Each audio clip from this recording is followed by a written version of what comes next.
Assalamualaikum warahmatullahi wabarakatuh.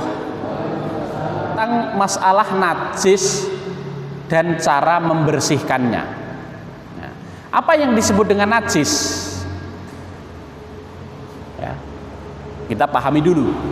Najis itu adalah kotoran yang wajib dibersihkan oleh setiap muslim dengan mencuci benda yang terkena.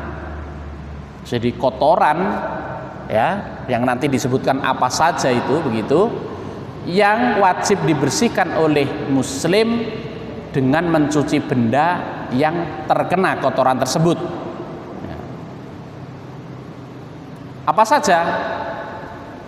Ya. Macam-macam najis. Yang pertama, air kencing dan kotoran manusia dan hewan yang tidak halal dagingnya, berarti kotoran babi gitu. Sedangkan kotoran binatang ternak yang halal dimakan dagingnya itu tidak najis, tetapi kotor ya. Kalau menurut saya walaupun tidak najis ya sebaiknya tetap dibersihkan gitu. Tapi hukumnya tidak najis gitu. Jadi yang najis itu air kencing manusia, kotoran, mohon maaf ya, kotoran manusia ya. Kemudian hewan yang tidak halal dagingnya,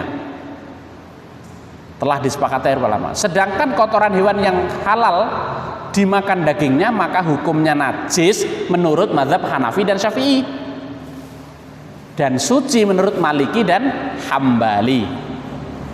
Ya, ada yang berbeda, tapi kalau untuk yang pertama tadi itu semua bersepakat. Itu ya yang pertama, najis yang pertama. Kemudian yang kedua, madhi.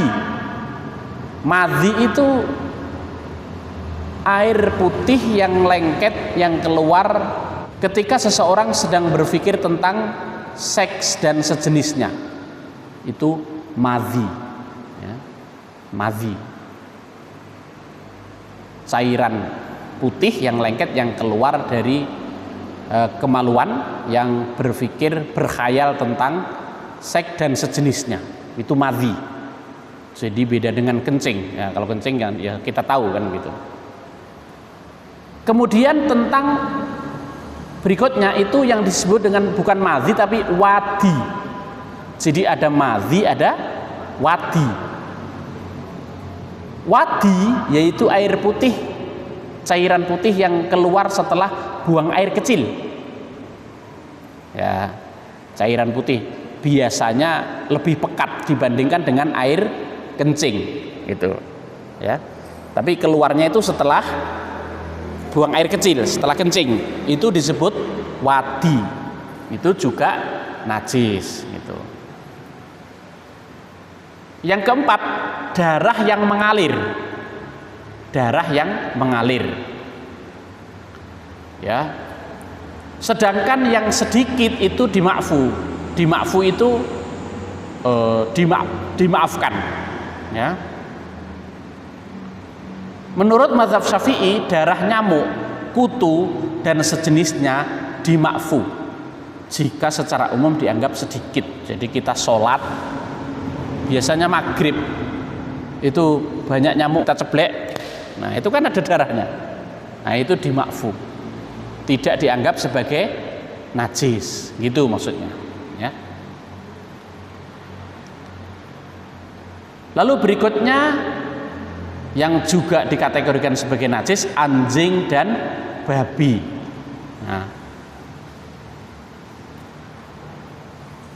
Kemudian yang keenam, bangkai, kecuali jenazah manusia, tidak najis.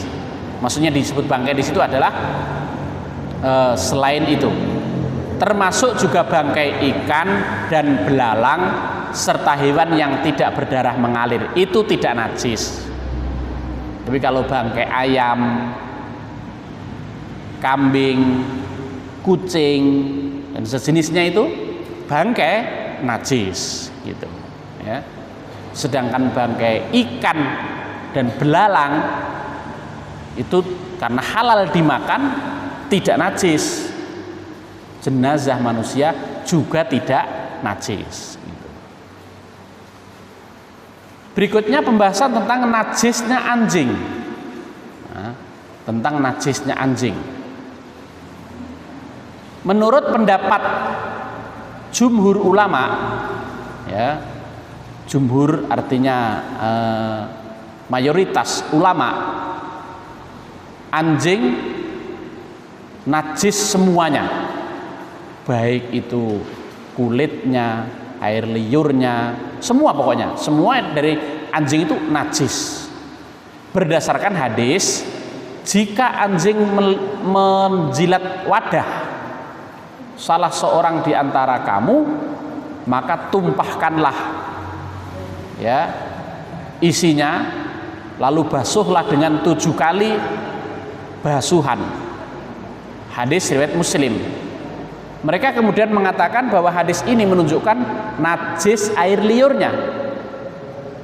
Dengan air liur itu, dan air liur itu adalah bagian dari mulutnya, maka mulutnya najis juga.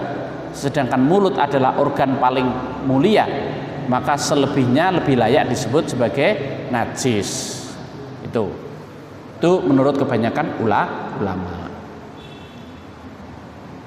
Tetapi menurut Imam Malik, anjing itu suci semuanya termasuk air liurnya. Nah, ini kan bertentangan dengan yang tadi, ya.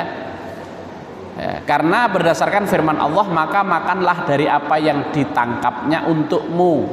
Itu Quran surat Al-Maidah ayat 4. Ya, maksudnya yang di binatang buruan yang ditangkap oleh anjing. Kan salah satu keahlian anjing itu memang berburu kan, gitu. Ya, kalau di tempat tertentu ketika mengusir hama babi atau berburu babi itu ya dengan anjing, gitu. Ya.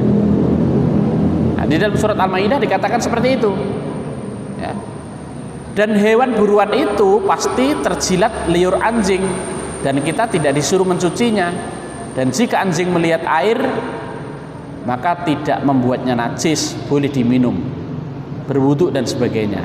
Mencuci tempat bekas dijilat anjing adalah masalah ibadah. Ini pendapat Imam Malik, gitu. Ya. Sedangkan menurut mazhab Hanafi, air liur anjing itu najis, sedangkan organ tubuh yang lainnya suci. Ya, jadi terbagi menjadi 3 pendapat ya ini. Yang menurut jumhur atau mayoritas ulama itu najis semua, sudah begitu. Ya, najis semua. Menurut Imam Malik tidak najis. Menurut mazhab Hanafi, air liurnya saja yang najis, selebihnya tidak najis, gitu. Kita mengikuti pendapat jumhur saja, najis semua, itu lebih selamat, ya, gitu. Dan karena itu pantang bagi orang muslim itu memelihara anjing. Nah, jadi itu jenis-jenis najis, Bapak Ibu, perlu kita ketahui, kita pahami bersama. Sekarang berikutnya tata cara menghilangkan najis. Ya. Jadi jika ada najis yang mengenai badan, pakaian manusia atau yang lainnya, maka wajib dibersihkan. Jika tidak terlihat, maka wajib dibersihkan tempatnya sehingga dugaan kuat najis telah dibersihkan. Ya. Sedangkan pembersihan bejana yang pernah dijilat oleh anjing, maka wajib dibasuh dengan 7 kali, yang salah satunya dengan debu atau tanah. Ya. Di dalam hadis tadi disebutkan dengan istilah walago. Idza walago, ya, itu disebutkan seperti itu. Al-qalbu fi ina'i ahadikum, apabila anjing itu menjilat pada tempat air minum di antara kamu, ya, maka perintahnya disuruh membuang airnya, kemudian membasuh, mencucinya sebanyak 7 kali. Ya, walago itu artinya menjulurkan lidah ke air atau benda cair lainnya. Ya. Kita tahu bagaimana cara anjing minum, ya. Cara anjing minum itu seperti kalau cara kucing kita minum itu loh. Kan dijilati begitu kan, Pak. Nah, itu dalam bahasa Arab disebut dengan istilah walago. Nah, gitu. Ya. Berikutnya, sedangkan sentuhan anjing dengan fisik manusia tidak membutuhkan pembersihan melebihi cara pembersihan yang biasa. Sedangkan najis sedikit yang tidak memungkinkan dihindari, maka hukumnya dimaafkan. Demikianlah hukum sedikit darah dan cairan muntahan. Diringankan pula hukum air kencing bayi yang belum makan makanan selain hanya cukup dengan diperciki. Jadi bayi yang belum makan makanan lain selain air susu ibu, ASI, itu air kencingnya cukup diperciki. Nah, gitu. Ya. Tetapi khusus tentang anjing tadi Bapak Ibu, saya kira ya lebih baik kita hindari sama sekali, begitu. Meskipun di sini keterangannya disebutkan sedangkan sentuhan anjing dengan fisik manusia maka tidak membutuhkan pembersihan melebihi pembersihan yang biasa. Artinya kalau tidak sampai terkena air liurnya kayak begitu. Tapi ya kan tetap rawan karena anjing itu yang kita tahu kan selalu menjulurkan lidahnya. Kan begitu. Anjing itu selalu menjulurkan lidahnya. Nah, gitu. Jadi ini menurut pendapat jumhur ulama, mayoritas ulama. Sedangkan menurut Maliki dan Hanafi maka tidak perlu pembersihan karena menurut mereka fisik anjing tidak najis, gitu. Jadi tetap ada perbedaan pendapat, gitu. Jadi itu cara menghilangkan najis.